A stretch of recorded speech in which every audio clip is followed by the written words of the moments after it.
Security forces का डेरा इस्माइल खान में operation, 22 ख्वारिज मारे गए।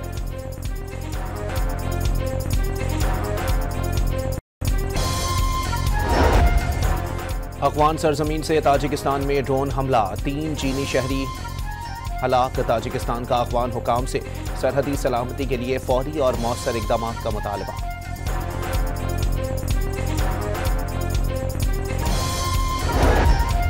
बानी से मुलाकात न करवाने पर वजीर आला सुहेल आफरीदी का अडियाला जेल के करीब धरना जारी। तैयारी और इरादे से आएंगे तो बहुत से लोगों की नींदें उड़ जाएंगी, वजीर आला सुहेल आफरीदी का इंतबाह।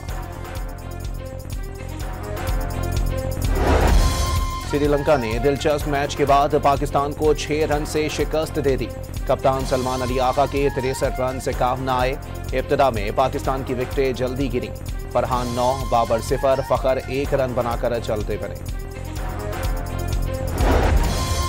और वजीर आजम के मुआविन खुसूसी बराए डिजिटल मीडिया फहद हारून की लबनान के सफीर से मुलाकात। डिजिटल नशरियाती मीडिया और खित्ते में राबते के बदलते हुए रुझानात पर तबादला ख्याल।